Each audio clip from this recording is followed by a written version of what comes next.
In the spirit of reconciliation, I acknowledge the traditional custodians of country throughout Australia and their connections to land, sea and community.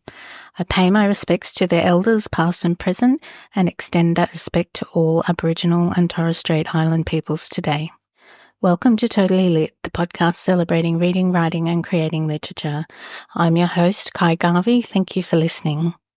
Jess Horne, welcome to Totally Lit. Hi, Ky. Thanks for having me. Thank you so much for joining me. I'm very excited to chat with you about your book, Bernie Thinks in Boxes, a topic that's close to my heart. I have two sons on the spectrum who are considered neurodiverse, so I'm loving to see books out in the mainstream that address topics like that.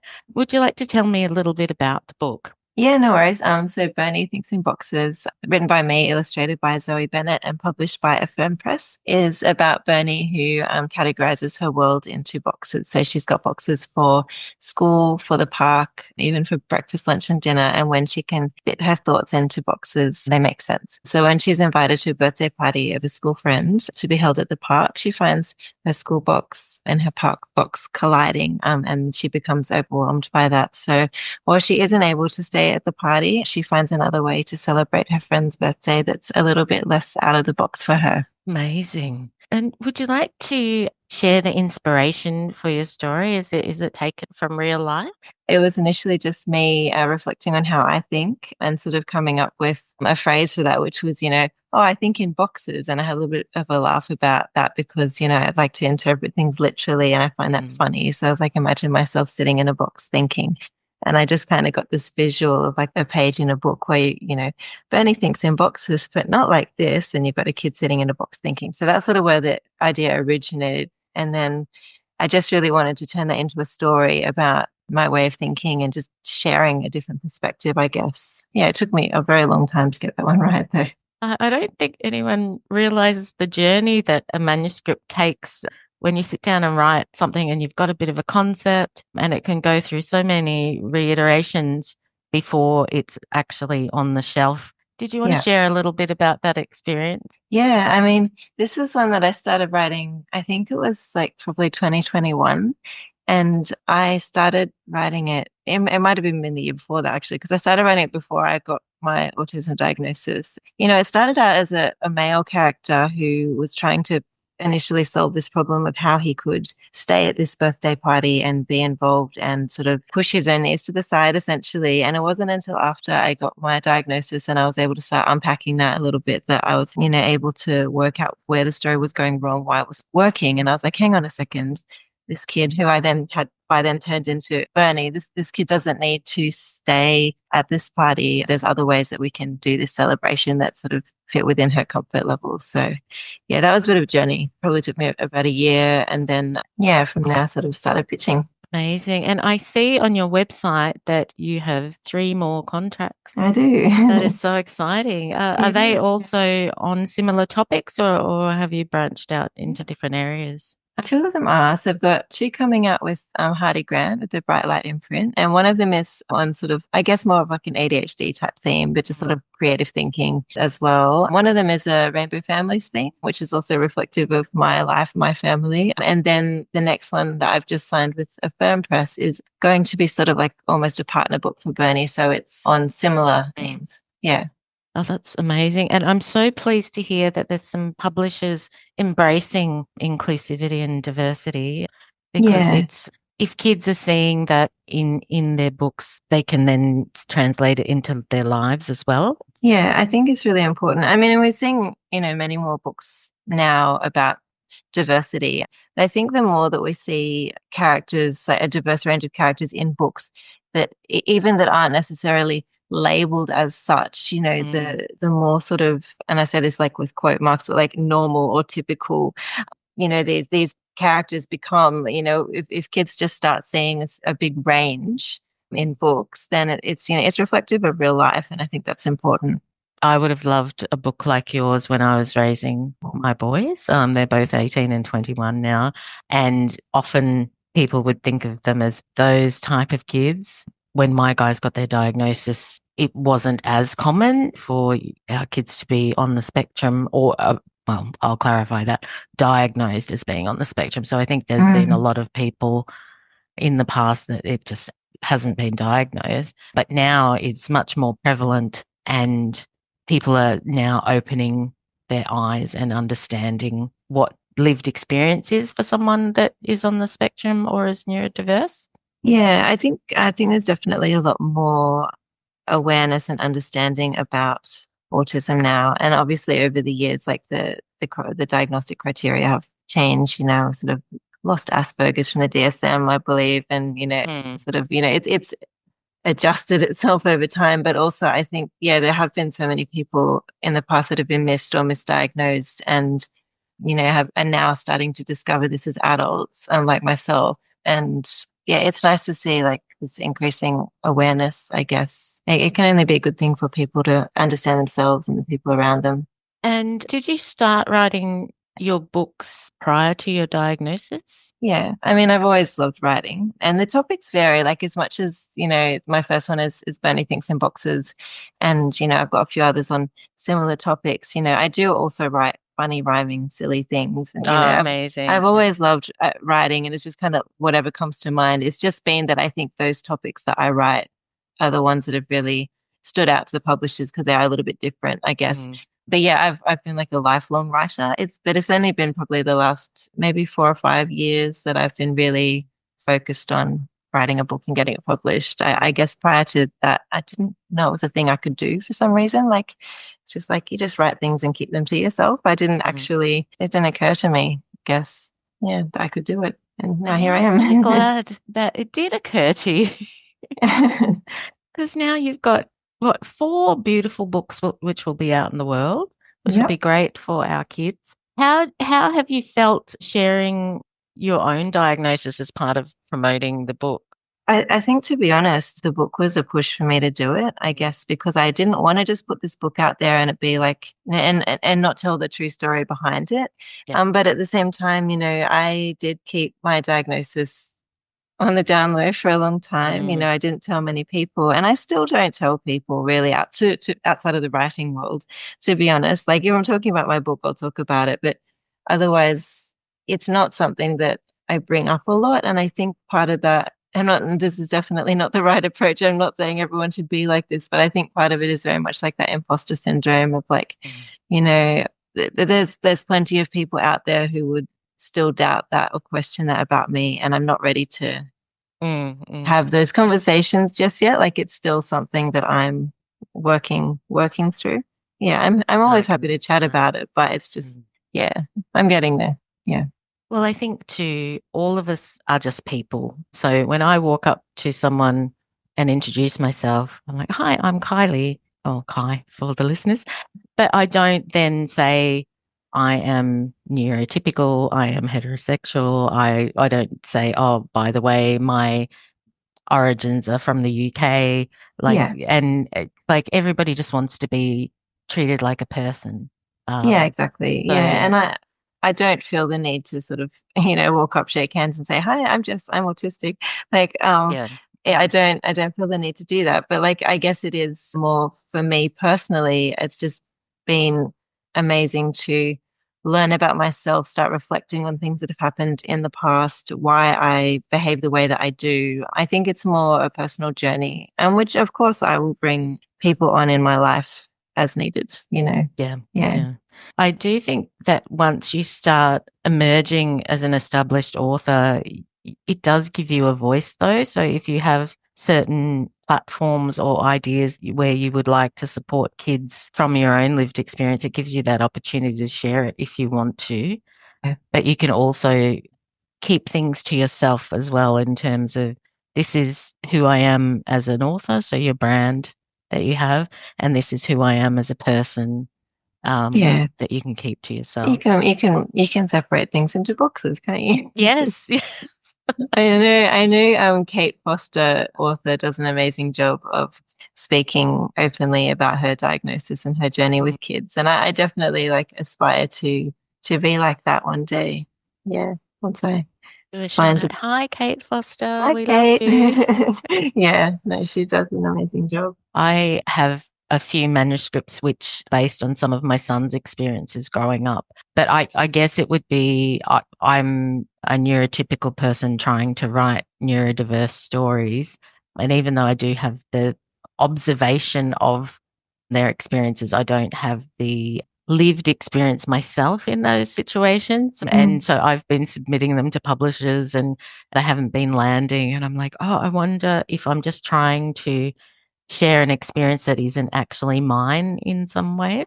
I just want people to understand what our kids need in those situations where sometimes you do need someone to reach out to you to help you rather than your child saying, I need help, because that's a communication issue at times where if you can't identify how you're feeling and you can't put it into words to someone else, you do need the people around you to support you and say, hey, how can I help you? What can I do to help in this situation if you're feeling overwhelmed? I think it's very important to have like own voices, stories, written from experience, but also you as a parent writing from experience. And I think that's still valid. I think it's just maybe about the perspective. I imagine it will be really powerful to write from like a peer's perspective about how they, interact or support their peer who is autistic. I think there's so many ways you can get that information down. And I think all perspectives are valid. And I think especially my older son, he kind of went through the world finding it very difficult, especially in school. And I would have loved to be able to share stories with the kids in his classes to just say, this is who he is, this is what he needs, this is how you can support him, and just encouraging those people to put a hand out. Yeah.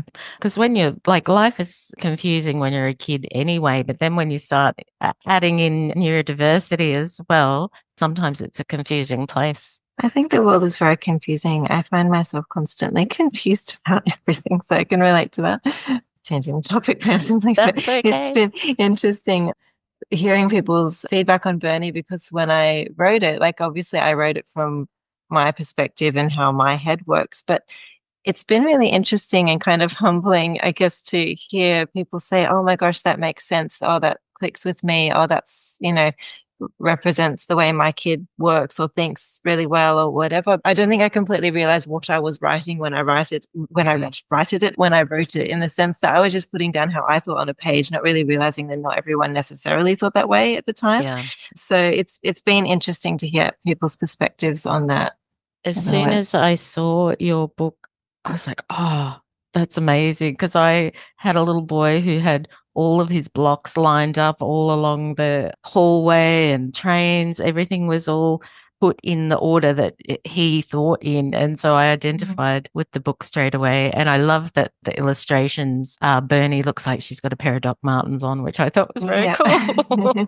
Yeah, no, Zoe did a good job with, I love the addition of the boots. There was a lot of discussion about that. And yeah, she's done a really interesting job of representing the boxes visually in the illustrations. I'm not an illustrator, obviously, but I wouldn't have known how to tackle that. And I think she did it really well, using like sort of color coding and like visual boxes on the pages around different things. It was really interesting and clever the way she did it. And when you saw the illustrations, did the illustrations line up with the way you were trying to demonstrate how Bernie thinks? Yes. I think I'm not actually a very visual person. It's probably quite a good thing for me, in the sense that I don't really have clear expectations about what a book's going to look like. But the way Zoe's tackled it does make sense to me in the way that Bernie thinks and the way that I think. I definitely didn't have any like expectations about what it should be. And so I think she's done a great job.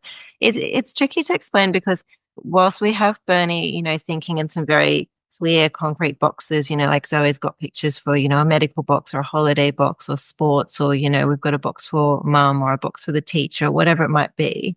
I think for me, it's a little bit more complex than that. It's like, that's a simplistic way to explain it. But day to day, like the way boxes actually work for me is not necessarily that clear cut. It's not necessarily about objects or like people specifically. It can be much more complicated. Yeah. So I think the book does a good job of simplifying it and explaining it in a simple way. And I think Zoe captured that really well. Well, I think it is very complex to understand what someone needs in terms of if they're neurodiverse, because each individual person is different and presents in different ways and reacts in different ways. And like I feel like I've been in training for 22 years with my guys, and there's still times where I'm like, oh, my thinking is so different from your thinking. How can we connect? And so still after all of these years, there are times where I'm like, oh, that didn't go the way I expected. But what I need to do is be always approaching with empathy and understanding, going, okay, I don't really get what's happening here, but I always need to be reaching out and saying, okay, tell me what you need. If we don't know what you need, let's figure it out together, and just always having an open mind and an open heart in terms of the support that I provide, I guess. Yeah. And I think that that is true for anyone, you know, neurotypical and neurodivergent. Like we're all going to work differently from each other, and we're not always going to understand how other people work.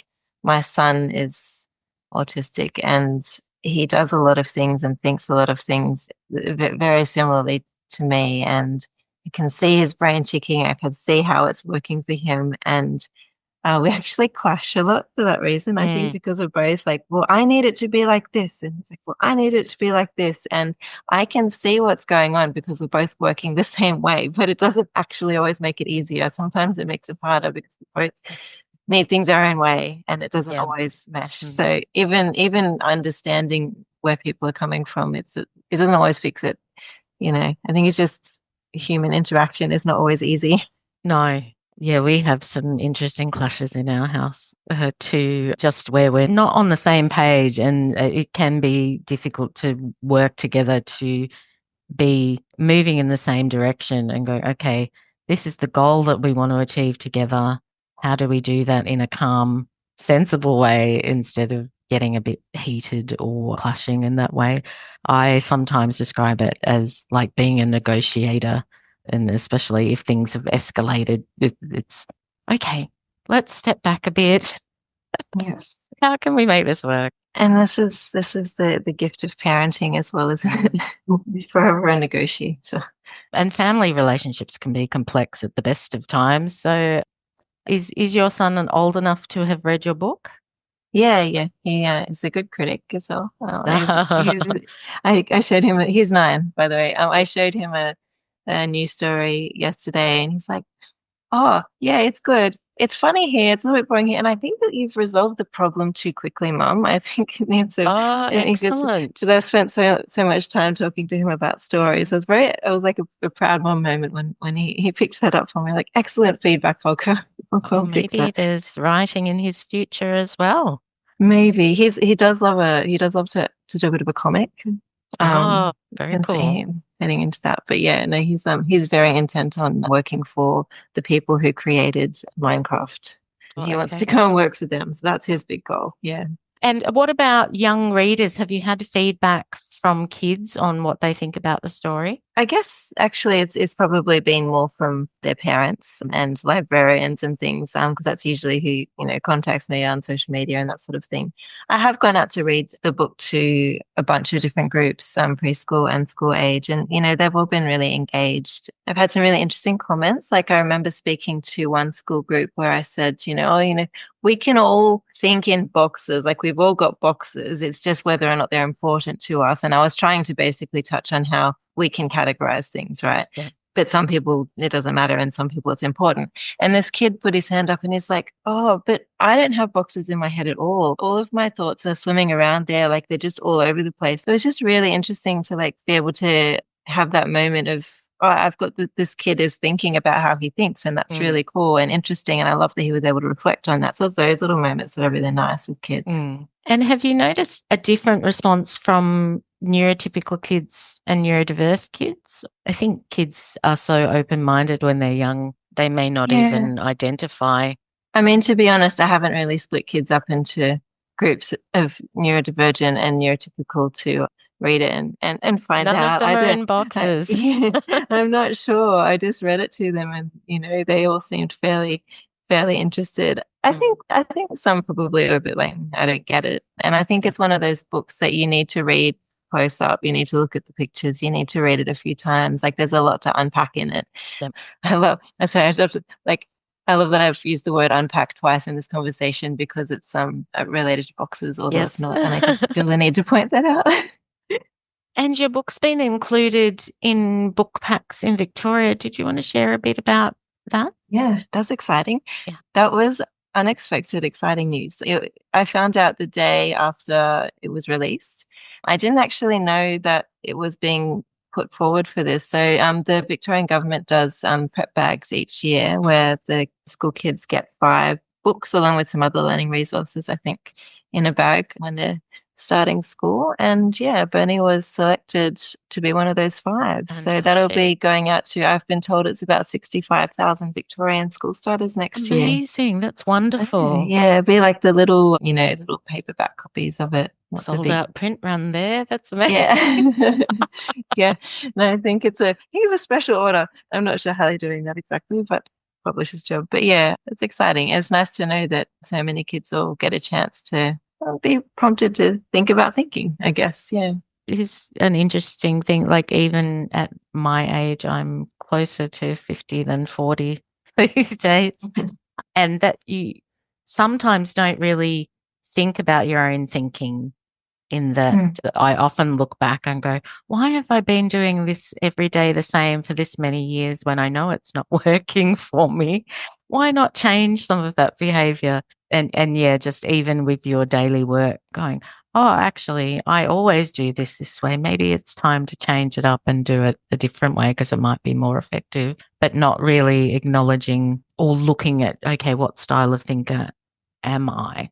Yeah. So I wing everything. It's terrible. I often, especially when the boys were little, I would say, I feel like when whoever matches up parents and children, they picked the wrong person. I'm like the wrong mom for these boys because I'm like always dodging and weaving and okay, this is coming at me.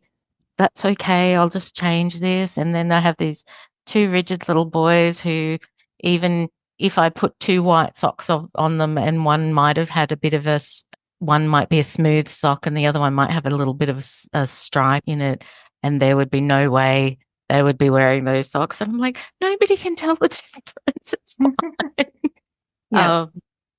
Yeah. Understanding that some of my traits need to change as well. So it's not just, I think there's a lot of pressure when you receive a diagnosis that people want to intervene and change things. And my older son is always like, I'm actually okay, Mum. Why do I have to change? Why can't the world change a bit for me? Yeah. And I think it is often about meeting in the middle, isn't it? Like, in terms of family relationships and things, like it's not necessarily that one person has to change. The reason to change is if there's something going on that causes a problem for the individual, and then you might want to think about changing something. But if it's causing problems for other people, I guess it's like, how do you work together to solve it? I mean, I love that, you're talking about being spontaneous.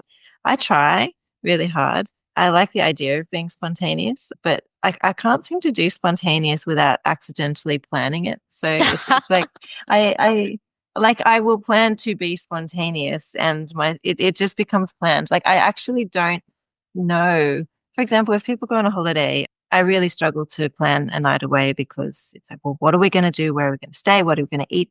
Which places are appropriate for the kids? How are we going to fit it all in? What times are we going to do it? Do we need to book things? And, I know that's a lot, but I can't not do it. And so recently my family, like we went to the Blue Mountains for a night and I was like, I'm not going to plan it. We're just going to go. So I went as far as booking the accommodation and then like, okay, I know the place, we'll just go. But then I got stressed because I'm like, but what are we doing? I need to know. And so then I was like forward planning in my head, but not telling anybody about it. And then I was like getting annoyed when we didn't do the thing.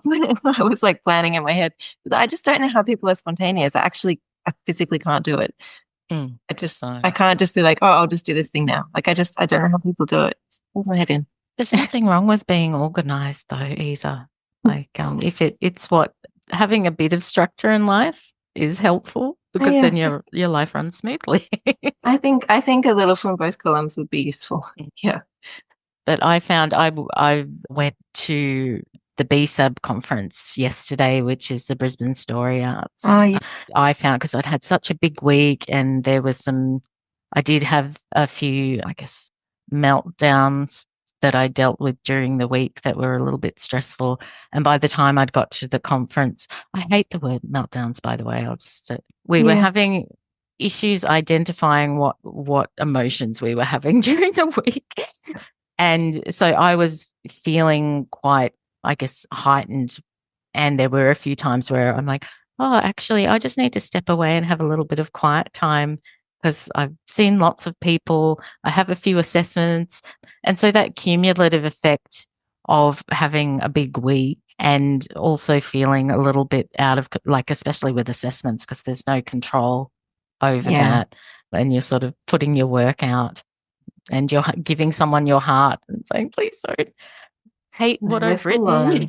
So I definitely had a few moments yesterday where I'm like, I just need a little bit of quiet time for a minute. I'll grab a coffee, then go back into the conference. And so that feeling of having a bit of control over your universe, I think, is natural to all of us as well. Yeah. Now, I've got some questions to ask you so our listeners can get to know you a little bit better. Can you tell me what was your favorite book growing up? I have to tell you before I answer that question that I'm really, really not great at being very direct at answering questions because there's so many options. So I don't think I have a favorite book growing up. I had lots of favorites. Some of them I couldn't even, no one would have even heard of them. I think they generally had themes of like not fitting in. Obviously, when I was little, I loved Dr. Seuss. I liked the wordplay and the silliness around that, and I still love that sort of thing. When I got a bit older, it was, Faraway Tree, which I'm sure half of your guests probably say it was quite a common one because I just love the magic in it, I guess. And, when the Goosebumps era came in, I was, being the stubborn, refusing to follow trends kid that I was, I refused to read Goosebumps for a very long time. So I got into another series out at the same time called Spooksville. So I learned a spooky thing to love there. Okay. And it's changed over the years and I can't pick a favorite because it's too hard. There are so many wonderful books out there as well. Yeah. And especially if you're a voracious reader, it's really difficult to go, oh, actually, this is the one. This is the one I love the most. It is. They're also amazing. And as an adult, I read kids' books mostly still. And so it's interesting because it's like I look back at what I read as a kid and I'm like, oh, we've got so many amazing things now. It's like it just keep getting better, it feels sometimes. Yeah. Okay. If you could be any book character, who would it be? This is also really hard. And the reason this is really hard is because writers put their characters through absolute hell to make a good story and a good character. So whilst some of the characters that I would like to be are amazing, I don't really want to experience their stories because they sound very scary. I would probably say that it would be fun to be Morrigan Crow from Nevermore because I like to go hang out in Nevermore and ride the Brolly Rail and all of that. But also I was tossing up between her and Elspeth Gordy from the Urban Newton Chronicles by Isabel Carmody. So I feel like her character's been with me for, 20 years. Like I started reading that series in high school, loved it, reread it, finally finished it off a couple of years ago as audiobooks. Like it's just been with me for a long time and I think she's a great character. Amazing. What are you reading right now? Have you got anything on the go? I'm currently between books. I just finished How to Stop Time by Matt Haig, which was one of the few adult books that I read, and I really enjoyed that. I love his writing. He's amazing. And I'm waiting for a bunch in series, to be honest. I'm like waiting for the next Jane Doe book. I'm waiting for the next Reese Carter one, The Girl Called Corpse. I'm waiting for the next book of Dust. Philip Pullman, where are you? I just feel like I'm waiting. I'm not sure if you'll like this question now. I'm terrible at answering questions. It's really bad. Continue. If you could invite 5 literary people to dinner, who would they be? Well, if I want a comfortable dinner, I would just invite my friends who are writers because that would be nice and comfy. And aside from that, I think it would be a hoot to invite Shakespeare because we could all just spend the night trying to understand what he was talking about. Did he really actually write those, or was it someone else? Well, I don't know. But I'm sure he still spoke in an old-fashioned way that would be entertaining for me to try and decipher, because I was not amazing at deciphering that language in school. I would probably invite Jeremy Laughlin because I want him to tell me how Jane Doe finishes because I need the extra book. I'd invite some publishers with the disclaimer that they would be subject to spontaneous pitches throughout the night for my stories. And I'd probably invite Sean Avery because he is one of the most positive, enthusiastic creatives that I know. He's amazing. I don't know if that's 5, but there's a bunch of people. That's okay. Great dinner at your place. You're the first person to say that you would invite publishers. So I've asked about 65 people that question. Really? So there you go. Well, I think they're useful people to chat to. They are. And to learn about the other side of the industry as well, like learning how it all works, because I think that is such a challenge when you're a new author. Yeah, is you write your story and then there's this whole other world after the story is submitted. That's so interesting to hear how that works. What Hogwarts house are you? Oh, well, I don't know. Hang on a second. Well, I'm definitely not Slytherin. I don't think I'd go for Gryffindor, despite that probably being the most popular. I could be a Hufflepuff. I'm not sure. A Hufflepuff. I'm not sure. I haven't read the books in so long, and I did love them, and I should revisit them. But yeah, I'll go Hufflepuff. Hang out with Neville. Brave Hufflepuff. I'm married to a Slytherin, self-identified. So, oh dear. Except for he is the nicest man. He'll probably kill me. And I'm like, are you really a Slytherin? Well, it's okay. He's in charge of editing, so he can edit this part out if he doesn't like cut this bit out. And my last question, what advice would you give yourself if you could go back to the beginning of your writing journey? Oh, good question. Probably you don't need to take every single bit of feedback on board because not everybody is right and not everybody understands your vision. And there's a lot of different perspectives out there and there's no right way to do this. I think feedback is amazing and valuable and important, but I think that as a new writer, it can be really tricky to sort of wade through all of that information and work out what resonates and what doesn't without just trying to apply it all and turning your story into a giant word salad. It can be, especially after you've had a few edits and had a bit of feedback and your story suddenly doesn't look like what it began as. Yeah, you really, I think you do need to fight and save your story, but also acknowledge that the people, like especially if you're dealing with editors and publishers who know their stuff, you do have to take on board what will sell.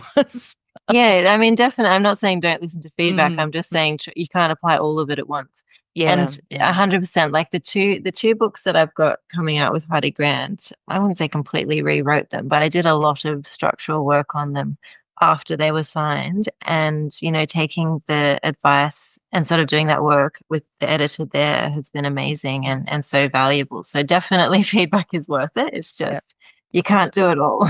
Yeah, so true. And I'm in the process of shelving a few stories where I feel like I've sent them everywhere and they're just not working. It's like, okay, you have to write something new. And sometimes writing a story is just an experience that you learn something from. And at some point we just have to go, that's not going to go anywhere. And that's okay because I've got something from writing that. I don't know. I find that hard, but they're not all going to go anywhere, are they? No, I think just keep on writing. It sounds like that's exactly what you do. Seeing you've got those contracts all happening, it's so exciting. I'm really pleased to hear it, Jess. Yeah, it's still a bit weird. It's still a bit weird, really, to have a book and to have contracts. I don't know, just kind of, I mean, I can't say it just happened because it didn't. It was actually years of work, but also it's like, well, it just happened. How did that happen? Like, how did I do that? Yeah, that's exciting. Yeah. And when you're waiting, it feels like it's never going to happen. And I have so many conversations with people who say, I just feel like I'm never going to get a contract. And I don't know. Yeah, it can take years, can't it? But I think if you love it, you just keep doing it. Yeah. Because you love it. And eventually you'll get somewhere because you have to. Persistence. Yeah. And just trying again. It can be a hard journey, but like the rewards, like especially I love getting out and meeting the kids and hearing how they've been impacted by a story. I'm looking forward to seeing more of your work as they get released. Thank you so much for joining me, Jess. Thanks for having me. Totally Lit is an independent podcast. You can help support us to continue to chat with wonderful Australian creatives by leaving a review on iTunes or sharing our socials with your friends. You can also make a contribution at www.buymeacoffee.com/totallylit. This will also help with equipment and podcasting platform fees. I love to interact with our listeners, so feel free to say hello either by email or social media at totallylitpodcast@gmail.com, or you can find me on Facebook, Insta, LinkedIn and Twitter, and now Blue Sky. I've also created a group on Facebook called the Totally Lit Writing Community. It's a space to continue the conversation and share your writing successes, events, launches and latest projects. Jump into the group and say hello. Thank you for listening to Totally Lit, and don't forget to go out into the world to read, write, create, ignite.